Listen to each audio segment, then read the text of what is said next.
Minha alma encontrou finalmente onde pousar. Tendo deixado os espaços agitados pelo vendaval da descrença, da dúvida, do ceticismo, que devasta, que esteriliza, que calcina, se assim me posso exprimir, recordando as torturas de quem sente a necessidade de crer, mas não encontra onde assentar sua crença. E não encontrava onde assentar minha crença, porque o ensino de Jesus, que uma força intrínseca, uma disposição psíquica me levaram a procurar, como o nauta perdido na vastidão dos mares, procura o norte.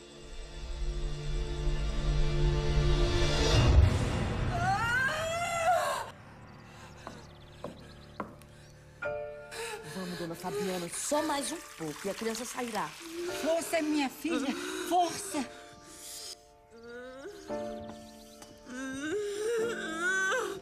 Agora, só mais um pouco, a senhora está conseguindo.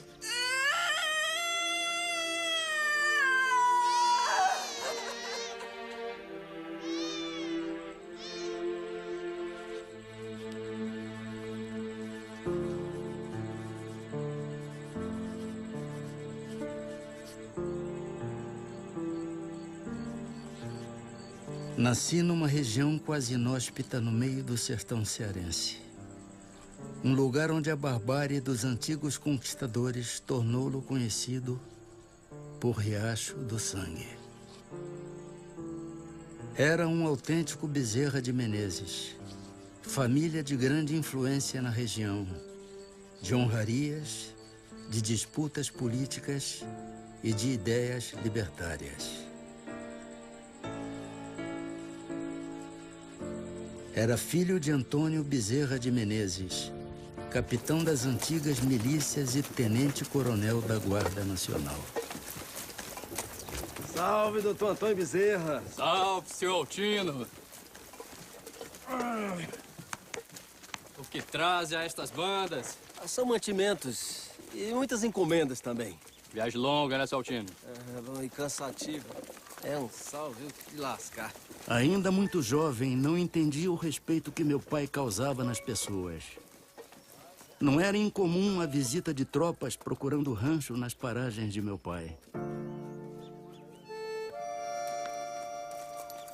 Era costume patriarcal dos sertanejos permitir ao viajante com cama e mesa e provisões para a viagem.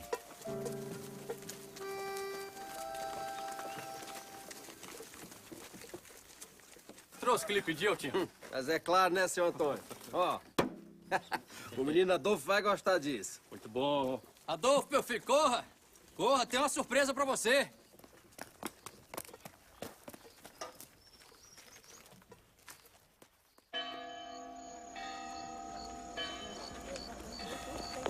Nos sertões das províncias do norte, as festas tomavam a noite, principalmente quando as comemorações eram em dias santificados.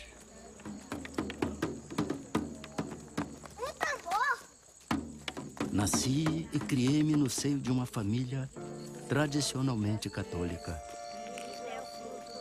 Aprendi aquela doutrina e acostumei-me às suas práticas, mas empiricamente, sem procurar a razão da minha crença. Dois pontos, entretanto, me pareciam luminosos no meio daquela névoa. Eram a existência da alma, responsável por suas obras, e a Deus, Criador da alma e de tudo o que existe.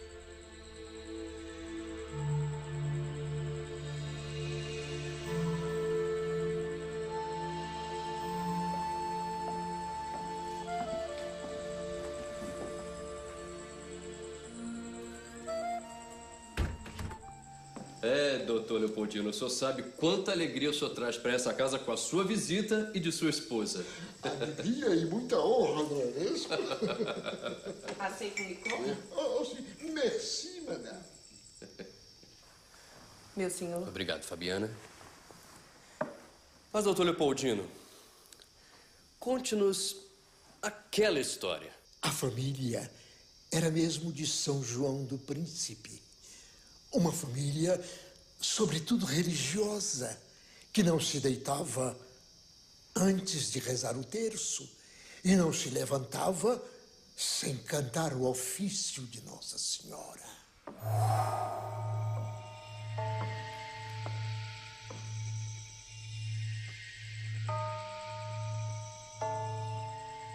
Onde está Hermínia? Espere, meu pai. Vou chamá-la.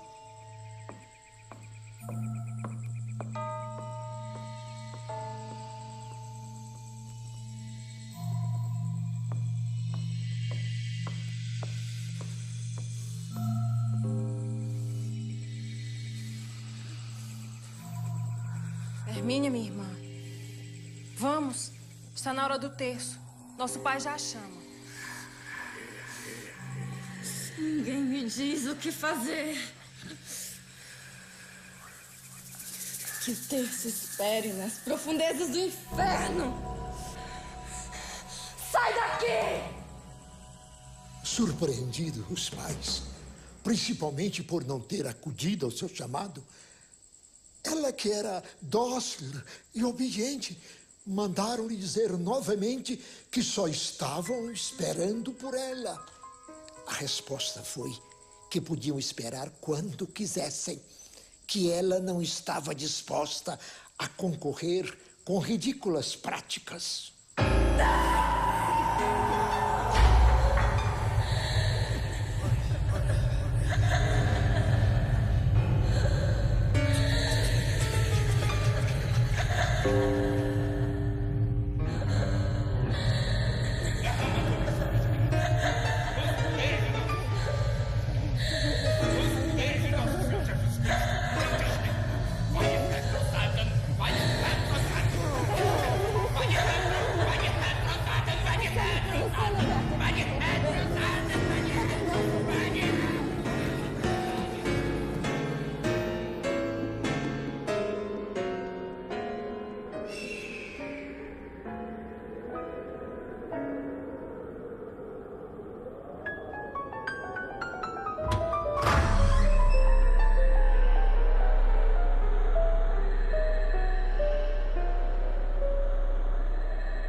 Quando voltou a si, estava livre do demônio.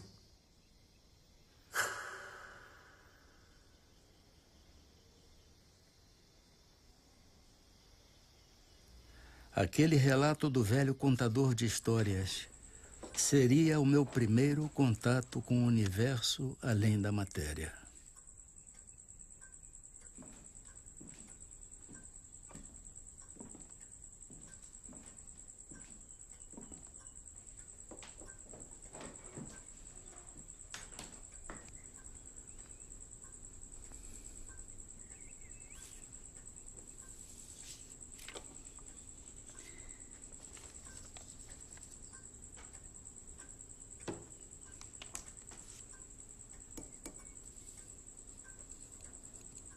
Por infortúnios e motivos políticos, tivemos que deixar o Riacho do Sangue em fuga.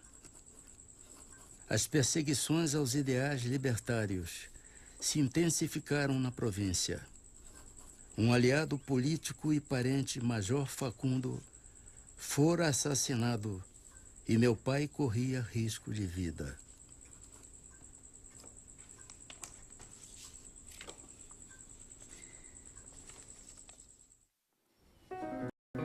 Você sabe o significado dessa frase? Não. Medici sarat natura curat. O médico trata, a natureza cura. Vamos repetir. Medici sarat natura curat. Agora a frase toda. Medici sarat natura curat. Ficamos 7 anos em Martins. O suficiente para aprender latim na escola da latinidade e substituir alguns mestres em suas lições diárias.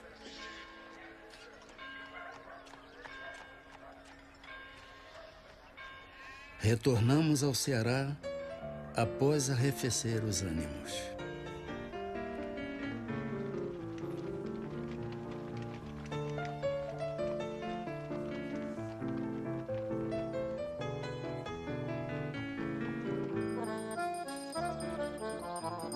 Quando estava finalizando meus estudos no liceu, meu pai ofereceu uma ceia aos amigos, o que era bastante comum.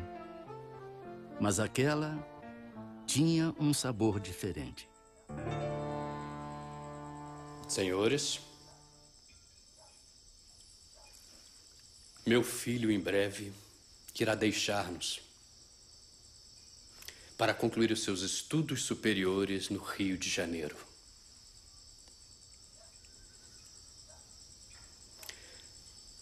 Quero, pois, aproveitar este momento solene e dizer-lhe, diante de meus amigos, uma palavra que me vem do coração. A única e verdadeira felicidade que um homem pode ter na Terra é a que oferece o estudo, o lar, a família,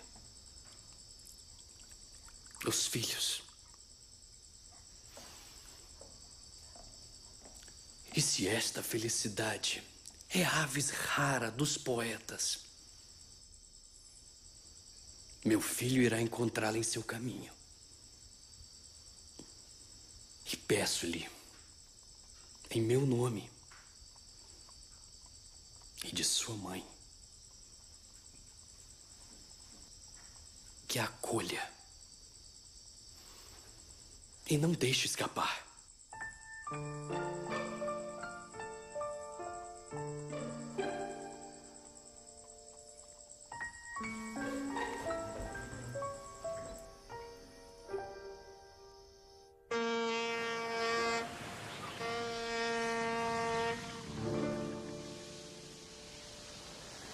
Alguns dias de viagem, fui despertado do sono letárgico em que estava mergulhado.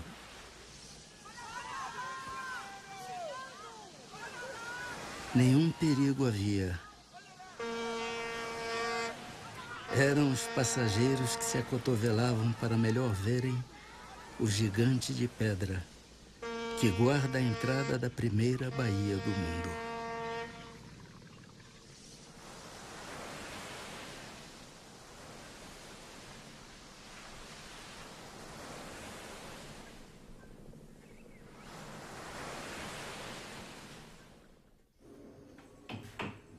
Era um jovem estudante de medicina e de pronto já me abatia o desafio de custear-me. Se não bastasse a falta de trato dos colegas, me era preocupante a dívida da pequena pensão e a manutenção de meus estudos.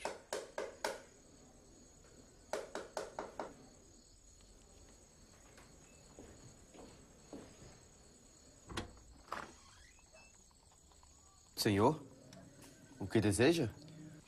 O senhor é Bezerra de Menezes, professor de aulas particulares. Sou. É que estou muito necessitado de aulas de matemática. Já há muito tempo não estudo matemática. Não sei se teria condições de lhe dar essa aula. Mas é que estou realmente necessitado. Eu preciso muito da sua ajuda.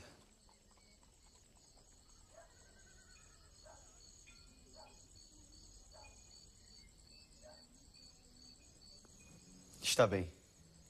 Mas eu preciso de um tempo. Uma semana, talvez. Para que possa estudar. Preparar-me para dar essa aula. Acordado, acordado. Aqui está o seu pagamento. Por favor, não. Pague-me só depois. Esse dinheiro o meu pai me deu como mesada. Se o senhor não aceitar agora, eu vou acabar por gastá-lo com futilidades. E quando chegar a hora certa, eu não vou ter como lhe pagar.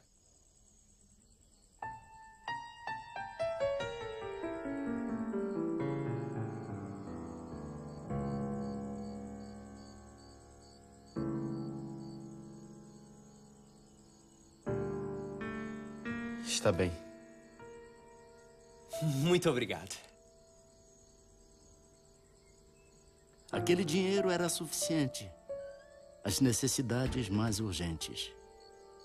Mas o aluno nunca aparecera a uma única lição.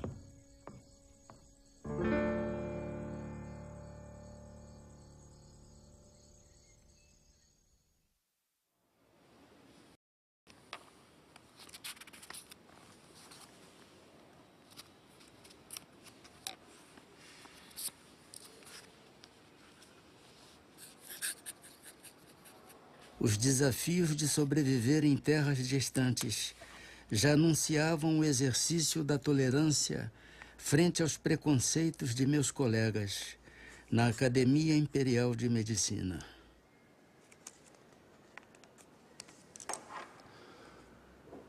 Do tupi, maracuia.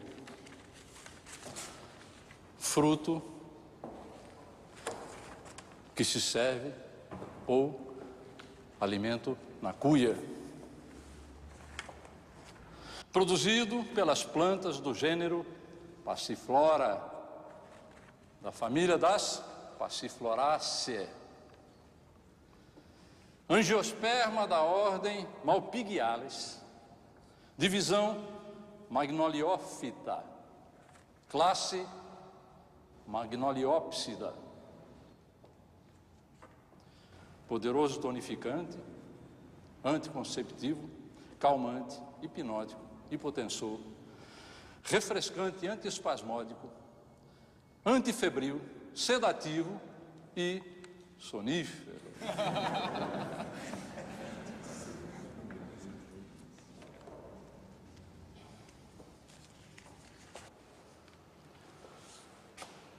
Meu jovem Adolfo, o senhor tem certeza de que a autoria desse documento lhe pertence? Certamente, professor. Então, diante de tão magnífico trabalho, o senhor não refutaria um exame oral? Dê certo que não, professor.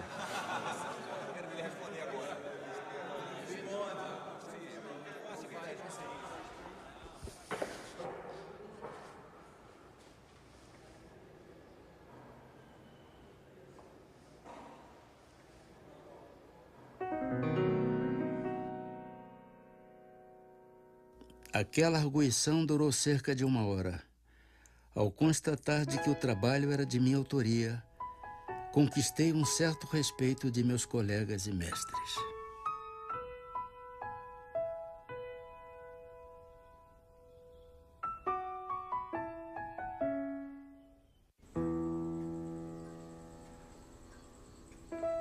Tive a conclusão de meus estudos com uma tese sobre cancro, onde a defendi na presença do imperador. Após doutorar-me, já tomava posse como membro da Academia Imperial de Medicina e logo era um cirurgião-tenente, assistente do renomado cirurgião-mor, professor e amigo, Manuel Feliciano Pereira de Carvalho.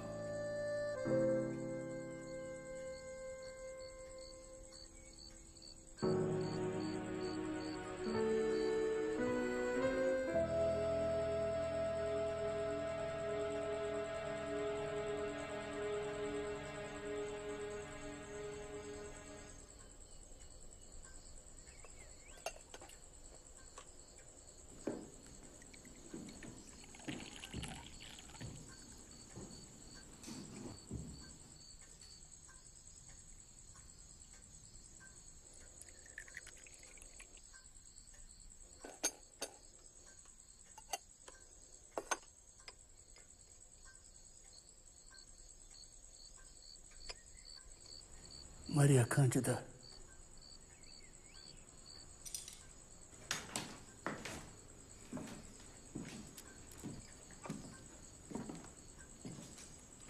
Maria Cândida. Creio, Adolfo, que devas aceitar o convite à vida pública. Não temas em trabalhar pelas causas nobres e humanitárias. Serás um excelente deputado-geral.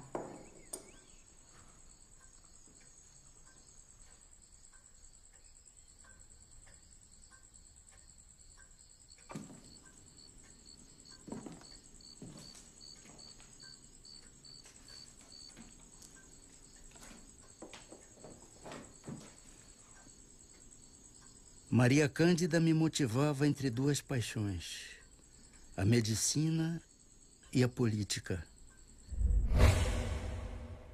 Senhor presidente,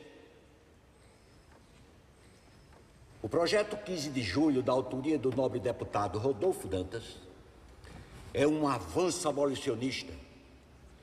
Fixa a idade limite da escravidão em 60 anos. As reações adversas ao projeto são os abusos praticados pelos abolicionistas. Senhor presidente, peço licença para uma intervenção.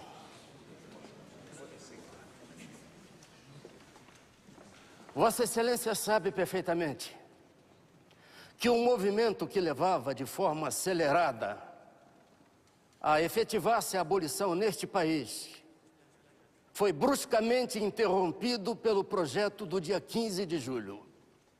Não em Campos. Eu tenho a impressão que o nobre deputado pelo 6º Distrito veio a esta tribuna mais como representante de sua localidade do que mesmo para refutar as minhas proposições, que representam a mais pura verdade. Os fazendeiros de Campos, e eu dou testemunho, querem, como disse o nobre deputado, desenvolver as suas indústrias. Mas tem-se visto homens cultos, de elevada posição social mesmo, desconhecerem os princípios mais humanitários. E os abolicionistas querem e devem conter os desmandos destes homens, mas o fazem dentro dos princípios e dos limites determinados pelas leis deste país.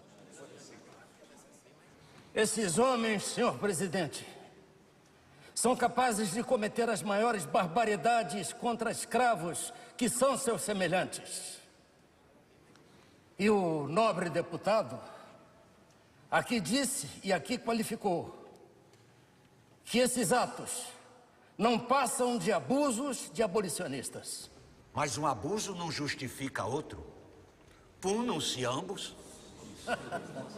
Me perdoe, nobre deputado, mas o que se vê é que esses bárbaros que se viciam, eu diria mesmo com furor ferino, os seus escravos, os seus irmãos, os seus semelhantes, até hoje não foram condenados pela lei. Vossa Excelência, pode apontar-me um fato de um abolicionista processado por violência contra a propriedade servil ser condenado? Não vai encontrar nenhum.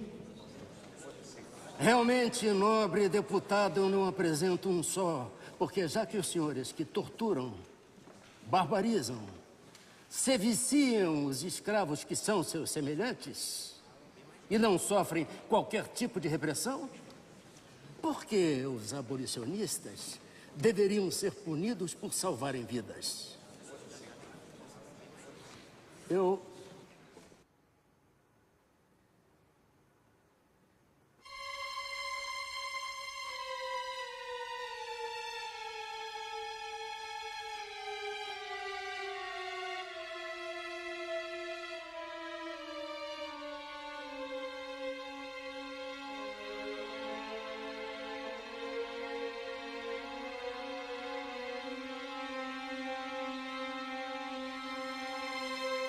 A política, como eu compreendo, não é uma especulação dos homens, é uma religião. A religião da pátria, tão sagrada e obrigatória como o culto das verdades eternas que constitui a religião de Deus.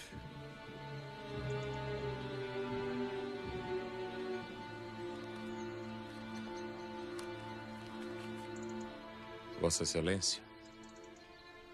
Vossa Excelência?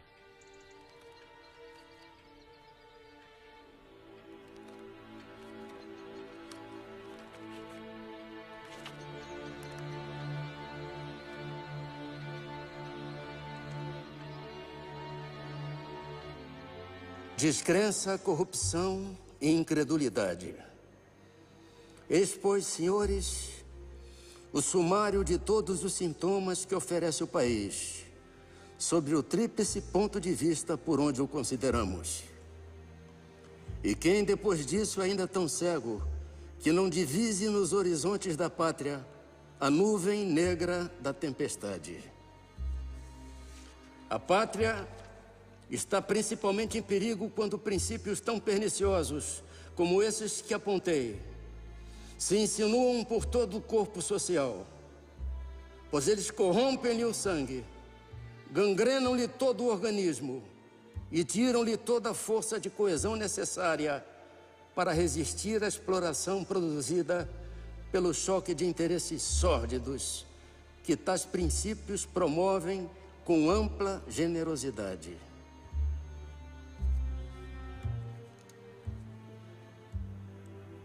Senhores, a sociedade brasileira está gravemente enferma. As extremidades estão frias e o coração não tarda.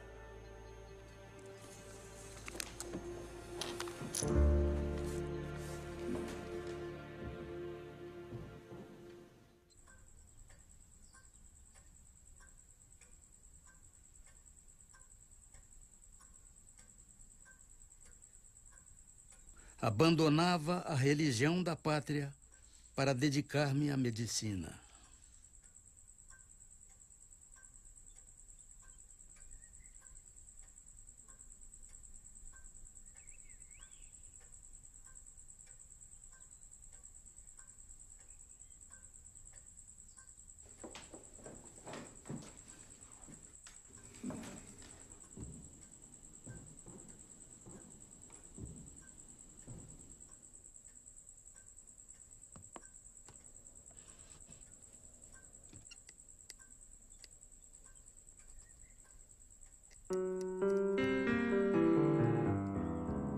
O amor, meu amigo, o amor é uma chispa da luz eterna que penetra nossa alma e nela grava o cunho das coisas imperecíveis. Pode o que amou não ter possuído a pessoa amada e, por exigência da natureza, afeiçoar-se a outra. Amor, porém, nunca mais sentirá. Se de fato amou da primeira vez, se não tomou por amor um sentimento transitório.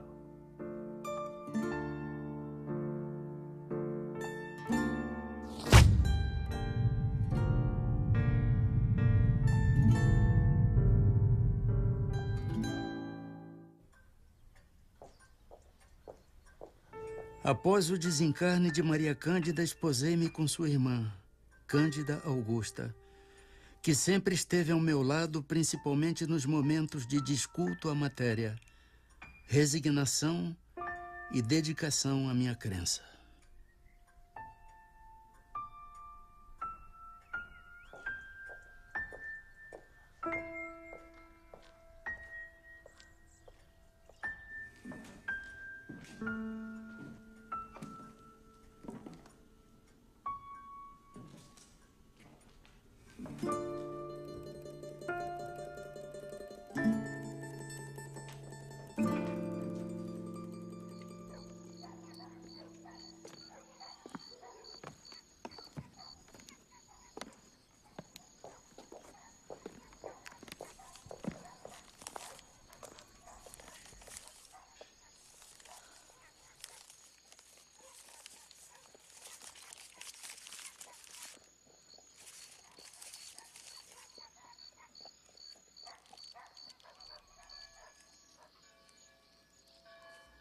Era um presente de um colega. Ainda não sabia o motivo ao certo. Deu-mo na cidade e eu morava na Tijuca a 1 hora de viagem de bonde.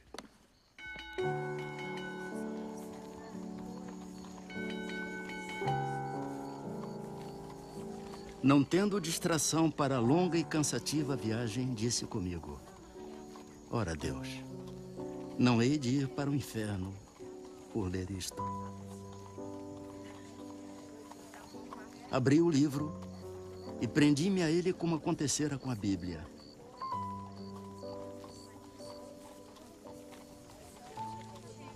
Lia, mas não encontrava nada que fosse novo para o meu espírito. E, entretanto, tudo aquilo era novo para mim.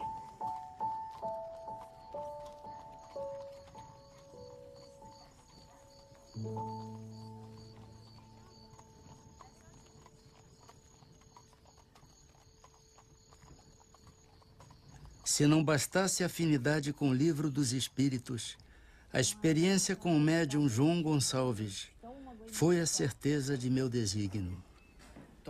A crise de dispepsia que me abatia há 5 anos de tratamentos alopáticos fez com que aceitasse, ainda que desconfiado, a orientação do meu amigo Mário Lacerda.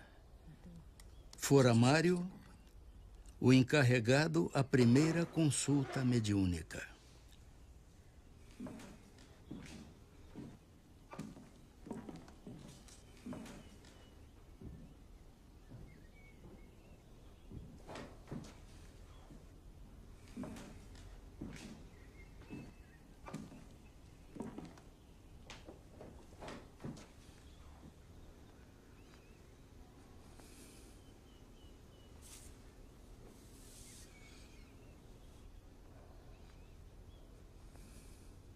O que lhe traz aqui, filho?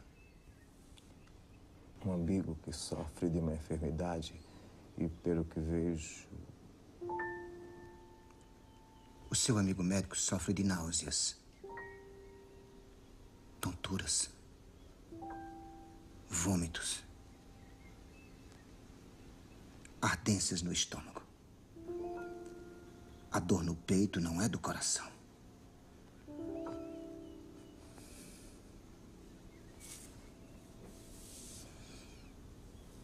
Entregue este remédio. Peça-lhe para diluí-lo em água.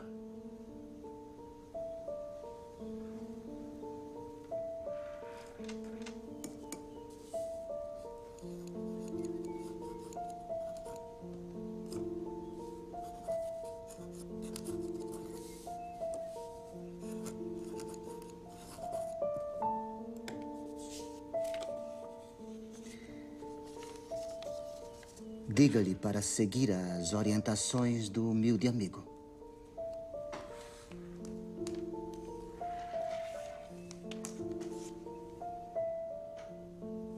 Nada me impressionou ver um homem sem conhecimentos científicos e até sem instrução regular discorrer com proficiência anatômica e fisiológica sem claudicar, como bem poucos médicos o podem fazer.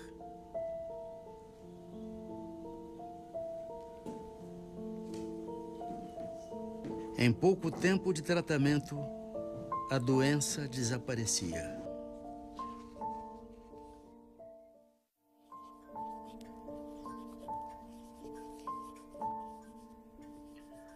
Recordo-me o que seria um dia decisivo.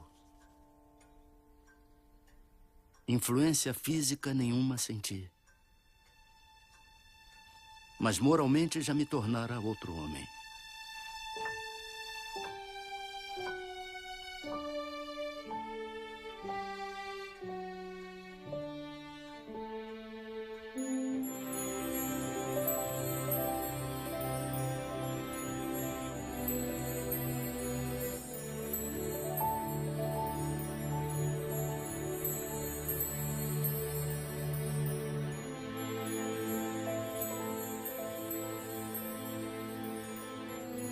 Senhor, o salão da guarda velha já está pronto. Os assentos estão todos ocupados. Os convidados o esperam. Por favor, me acompanhe.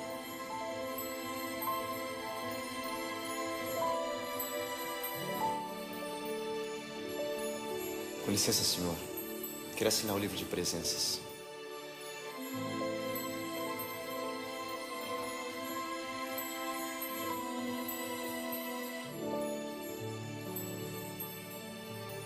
Que os bons espíritos o acompanhem, Senhor.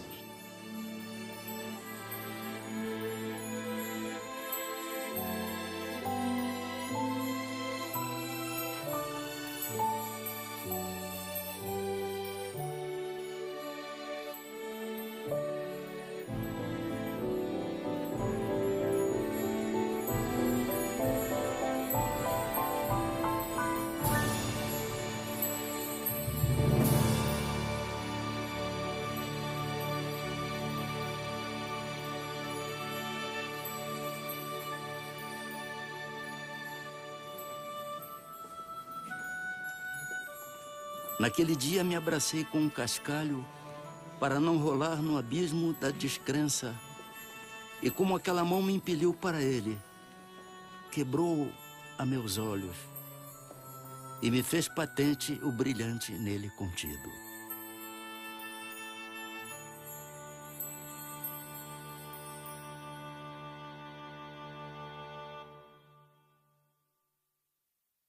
Minha alma encontrou finalmente onde pousar. Posso dizer o meu credo espírita com o apoio de minha consciência e não por imposição de uma autoridade que me queira impor a fé. A moral cristã, iluminada pelos inefáveis princípios do Espiritismo, não pode deixar de modificar para melhor aquele que a procura não por dever, mas por saber que nela encontrará a paz do espírito. Não sou, por minha fraqueza, capaz de analisar o que esta santa doutrina pode fazer pelo coração humano. Também não quero fazer qualquer julgamento para não incorrer no orgulho ou em falsa modéstia. Mas posso afirmar aos senhores que já compreendo os meus deveres para com Deus e os meus semelhantes de modo acentuadamente mais diverso do que antes de ser espírita. Por favor, senhores, vos rogo um pouco mais de vossa atenção. Sei bem que já vos tomei vosso precioso tempo, além do necessário. Mas ao longo da minha vida, ouço dizer que fora da igreja não há salvação. Fora da verdade não há salvação. Mas eu pergunto aos senhores e senhoras, o que é a verdade? Pôncio Pilatos indagou a Jesus: diga, rei dos judeus, o que é a verdade?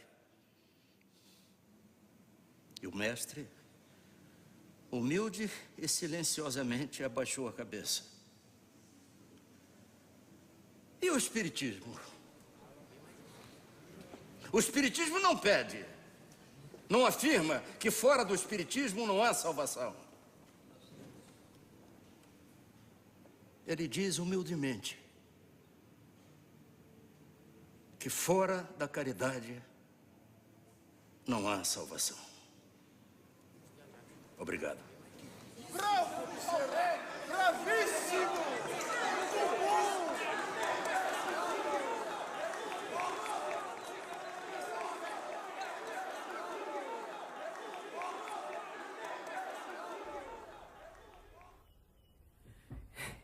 Não sei como ele vai receber essa notícia. Preocupado com o coração dele.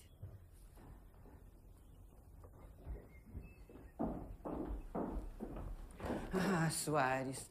Soares, meu irmão, não lhe trago boas notícias. Por que tamanha aflição? É sobre o nosso irmão Adolfo. Leia você mesmo. Creio que está desequilibrado.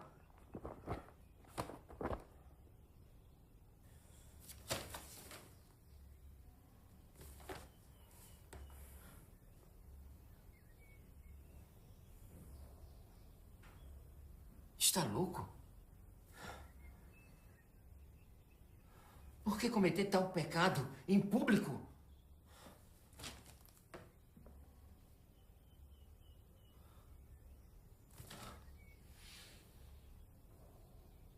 Adolfo expõe o nome de nossa família à ridicularização pública através de forças demoníacas. Mas o que houve, Soares? Meu irmão, Adolfo, Adotou a religião dos demônios em discurso público. Religião dos demônios? O espiritismo, uma religião de fantasmas, de pessoas falecidas. Religião de fanáticos que afastam os homens da pura e verdadeira religião. Espiritismo. A religião que as pessoas se comunicam com os mortos? É. Eu sinto o cheiro de enxofre das palavras dele. Meu Deus, só pode estar possuído. Precisamos buscar o auxílio da Igreja Católica para exorcizá-lo. Religião do politeísmo, religião dos demônios. Que Jesus Cristo expulsou. Religião de Pitágoras.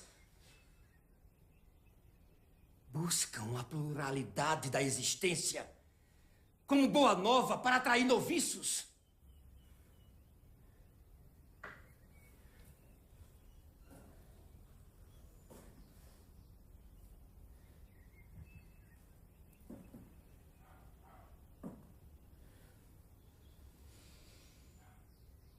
Como tiveste coragem, meu querido irmão?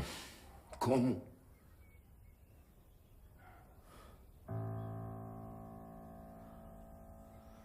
Devo comunicá-lo o exprobo de nossa família. Não farás mais parte dela.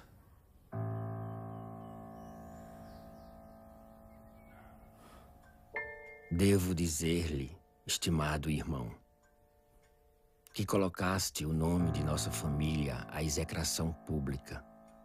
Estás sob influência de Satanás. Não creis mais em Deus Pai Todo-Poderoso, Criador do céu e da terra, na Santíssima Trindade, na comunhão dos santos, na ressurreição da carne, na vida eterna, no Santo Papa, na Igreja Católica Apostólica Romana. Busque o auxílio de padres exorcistas para livrar-lhe deste mal, antes que seja punido por tamanha iniquidade. Concluo afirmando-lhe que não mais faz parte desta família. Seu irmão, Manuel Soares Bezerra.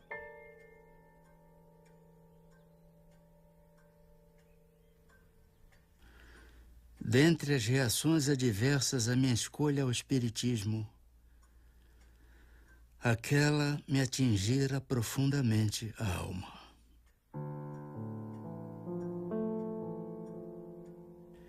Em resposta aos impropérios, escrevi-lhe uma extensa carta que me vinha do coração. Creio em Deus Pai Todo-Poderoso, Criador do céu e da terra. Creio em Jesus Cristo, seu dileto Filho, nosso Senhor e Redentor. Creio que a Igreja foi instituída por Ele para ensinar sua santa doutrina e que é assistida pelo Espírito Santo nesse santíssimo mistério. Creio na comunhão dos santos, na ressurreição da carne, na vida eterna. Não creio na lenda dos anjos decaídos, porque crer nisso valeria por negar a onipotência e a onisciência do Senhor. Não creio que o mal possa vencer o bem, eternizando-se como este no reino de Satanás. Não creio que um espírito criado pelo Senhor possa fazer-lhe frente, resistir-lhe e destruir-lhe os planos. E nem que o Senhor permita isso, servindo-se do rebelde para castigar o rebelde. Porque, nesse caso, Deus não criou o homem para o bem e para a felicidade. Não creio nas penas eternas, porque Deus é Pai. Não creio na infalibilidade do Papa, porque assim teríamos um Deus no céu e outro na terra. E a comunhão dos santos significa para mim a comunhão dos espíritos. Eis o meu credo e digo-lhe que tenho fé viva e esperançosa. Esperança firme de subir com Ele à sociedade de Deus na eternidade. Pouco nos resta de vida, a mim e a você. Pouco nos falta para nos encontrarmos onde, livres da obsessão da carne, possamos conhecer se tem ou não razão. Paz e amor em Jesus Cristo, nosso Senhor. Seu irmão, Adolfo.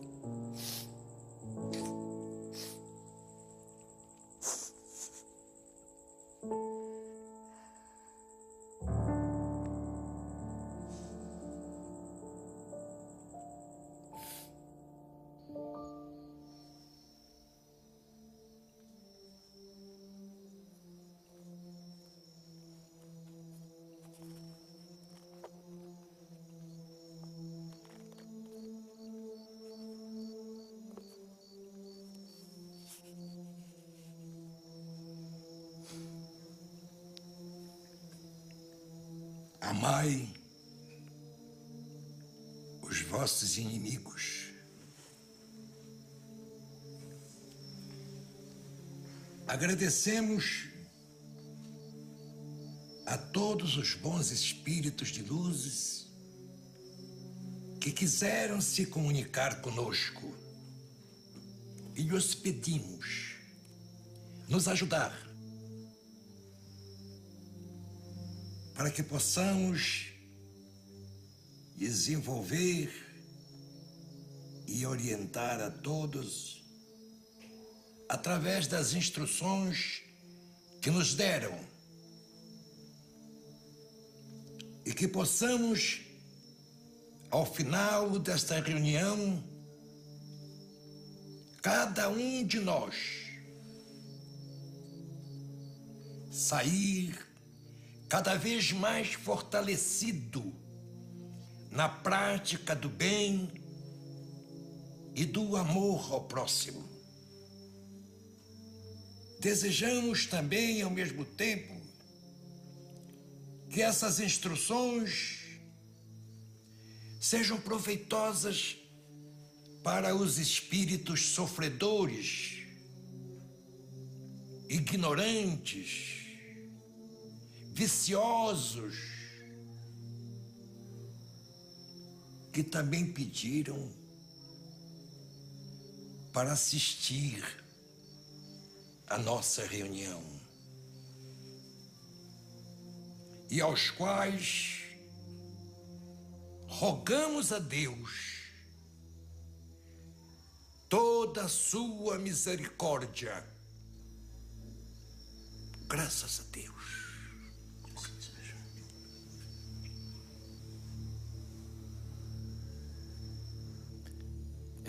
Peço licença para uma breve intervenção, se possível.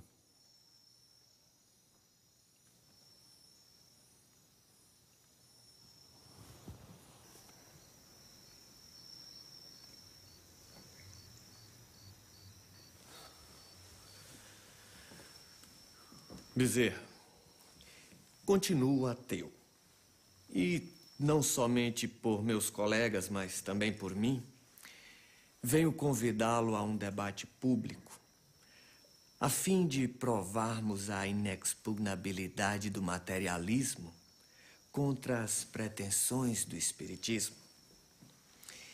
E devo prevenir vocês que o materialismo já levantou extensa lista de nomes de médiuns fraudulentos, de ilusionistas que operam em nome de poderes imaginários, daqueles que largaram o suposto das forças psíquicas e fizeram declarações quanto às mentiras piedosas de que se viram envoltos,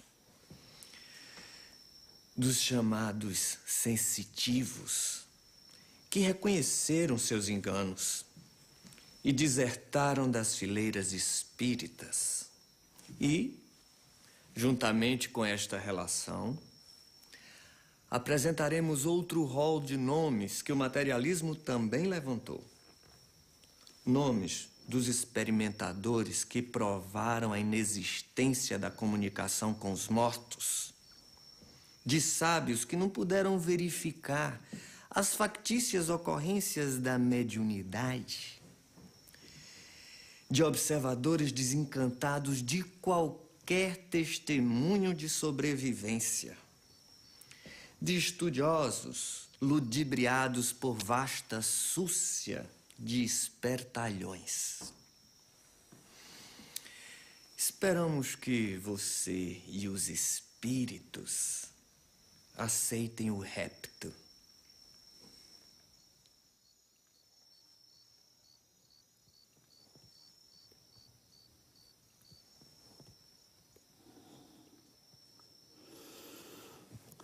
Sim, meu irmão. Se é que posso chamá-lo, meu irmão. Aceitamos o desafio, desde que o irmão traga para o debate um infortunado que o materialismo tenha soerguido moralmente no mundo. Um malfeitor a quem a dignidade humana tenha sido devolvida. Um infeliz a quem o materialismo tenha restituído o riso, a alegria de viver.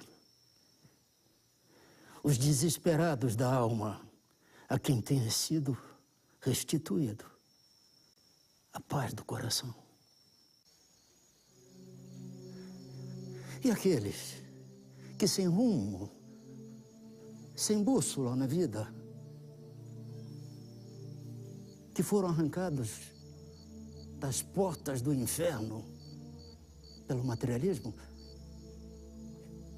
Acontece isso, irmão. E aqueles nossos mais queridos irmãos, cuja morte arrebatou seus seres mais queridos, e que, enregelados na dor, será que o materialismo acenou para eles com esperança? E as viúvas, órfãos, será que o materialismo apontou para eles a esperança também? Para que não desfalecessem de dor, de desespero ante as cinzas do túmulo? Aquele que não perdoa foi ensinado pelo materialismo a perdoar? E os nossos semelhantes, que vieram do berço cegos, mudos, paralíticos, deformados, será que o materialismo ensinou a eles a serenidade, a resignação, para que enfrentassem com paciência, com compreensão, com justiça, o quinhão de lágrimas que a eles a vida reservou? Ah, amigo, se você conhecesse a lei de causa e efeito, a lei de reencarnação, e eu lhe pergunto ainda, o suicida, aquele que tem essa ideia fixa na mente,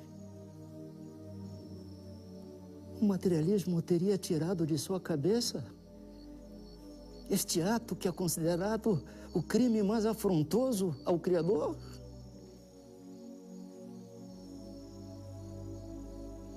O materialismo esvai-se. O materialismo não preenche a existência. O que fica é um vazio existencial. O que fica é um vazio espiritual. Traga-me, irmão, um só ser desventurado que o materialismo tenha tirado do cipó de sofrimentos neste planeta de expiação. E nós, espíritas, aceitaremos o rapto.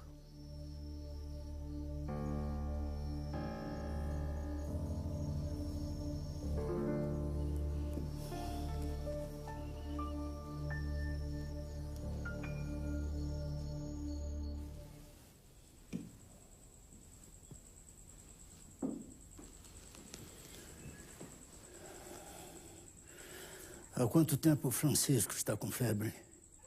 6 horas. Começou sem nenhum motivo aparente.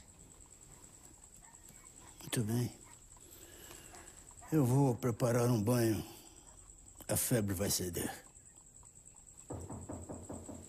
Não. Fique com o Francisco. Eu atendo.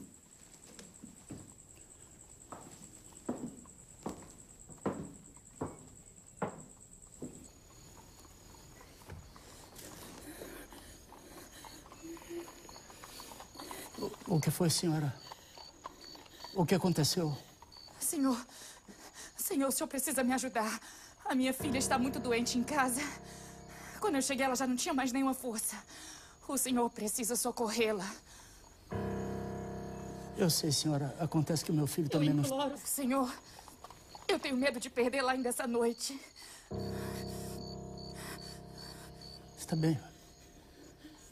A senhora fique calma. Aguarde um segundo. Eu vou pegar meus instrumentos. Calma.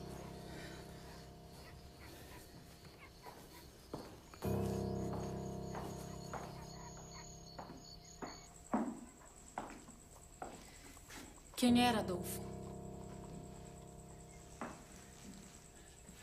Uma senhora aflita. A sua filha está muito doente e necessitando de cuidados urgentes. Fique com Francisco. Eu vou atendê-la. Não, filho.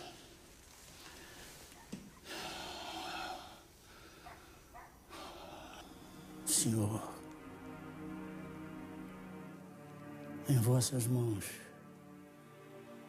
deixo meu filho. Que assim seja.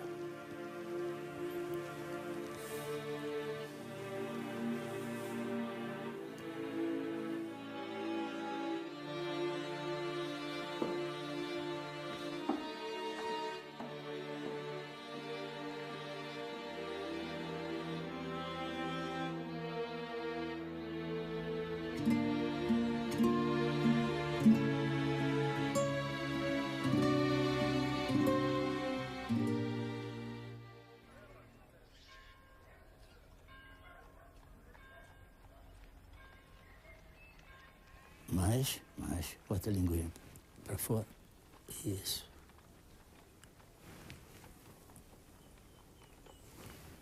Está bom. Está bem. Pode vestir a criança, senhora.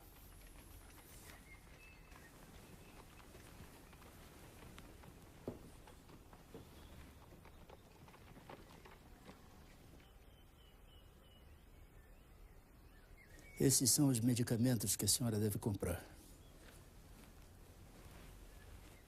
O que a sua filha apresenta tem cura.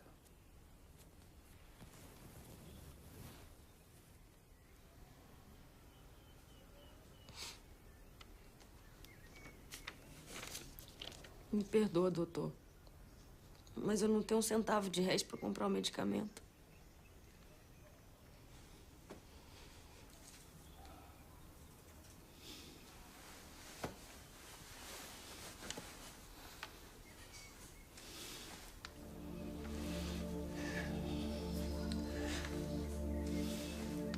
Tome, senhora.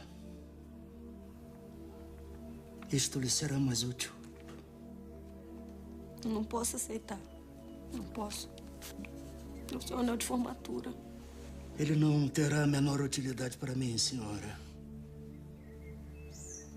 Se eu não puder exercer o meu ofício em toda a plenitude, por favor.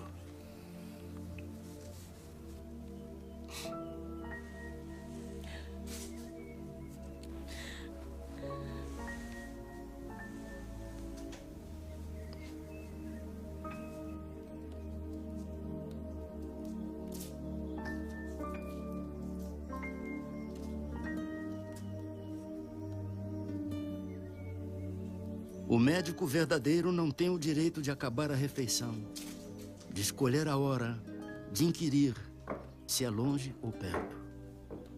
O que não atende por estar com visitas, por ter trabalhado muito e achar-se fatigado, ou por ser alta noite, mau caminho ou tempo, ficar longe ou no morro. O que sobretudo pede um carro a quem não tem como pagar a receita, ou quem diz a quem chora à porta que procure outro. Esse não é médico. É negociante de medicina, que trabalha para recolher capital e juros dos gastos da formatura.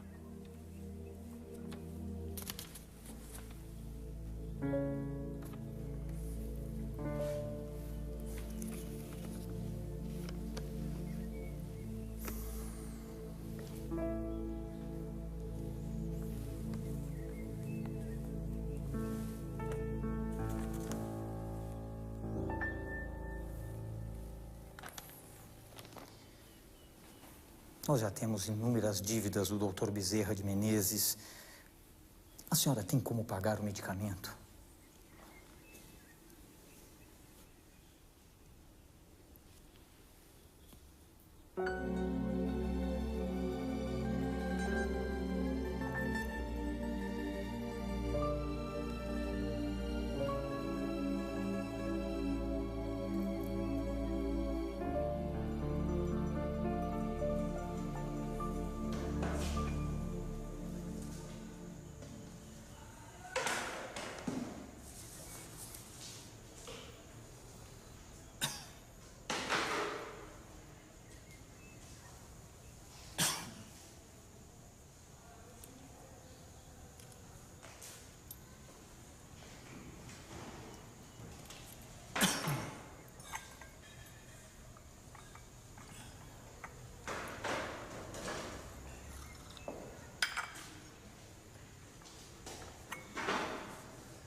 Procurei sem descanso arrancar de mim os maus instintos naturais e substituí-los pelas virtudes cristãs.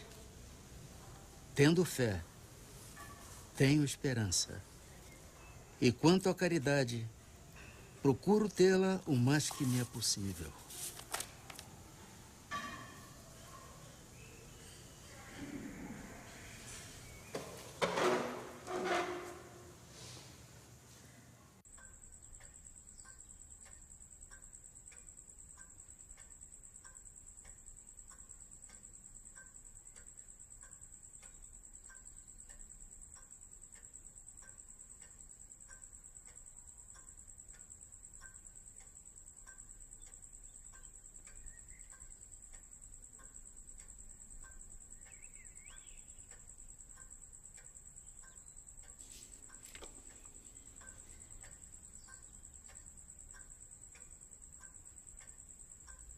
O homem vai na vida semeando boas e más ações, porque não há um que não pratique de umas e de outras.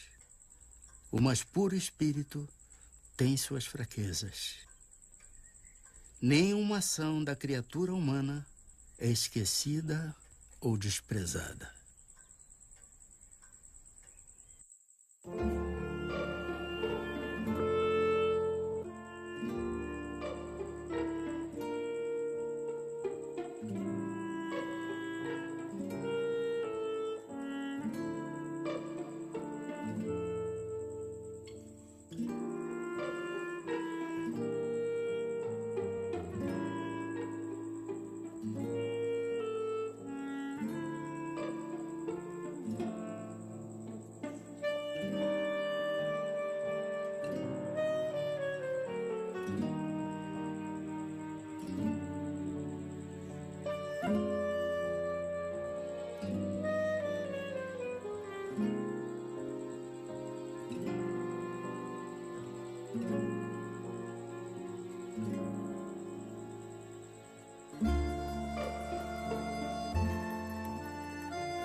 Amemo-nos uns aos outros, segundo a palavra do Mestre que nos reúne, sem desarmonia, sem discussões ruinosas, sem desinteligências destrutivas, sem perda de tempo nos comentários vagos e inoportunos, amparando-nos reciprocamente pelo trabalho, pela tolerância salvadora, pela fé viva e imperecível. Recordemos as palavras do Código Divino para vivê-las na acústica de nossa alma, seguindo o Senhor em sua exemplificação de sacrifício, de solidariedade e de amor. Eu sou o caminho, a verdade e a vida. Ninguém irá até o Pai, senão por mim.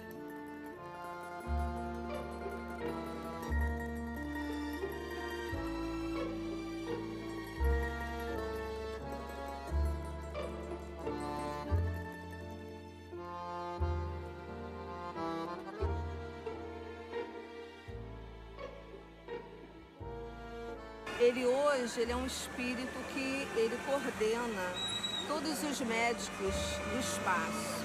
Tem invocado todo dia na minha casa. Nós todo dia pedimos que ele dê uma assistência espiritual, que ele fique próximo, estenda as suas mãos, a fim de que a gente consiga, seja merecedor de receber a graça. Eu perdi uma vista. E nem parece, né?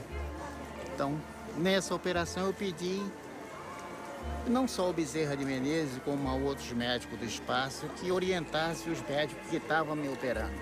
A humildade, a caridade, são o maior exemplo dele, Dr. Bezerra de Menezes. Foi um médico, mas fazia muita caridade, ajudava muitas pessoas, entendeu?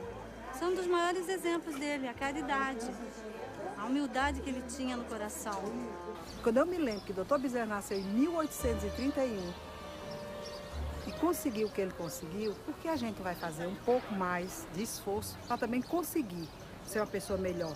Para mim, Bezerra de Menezes, se fosse ele católico, ele era santo já.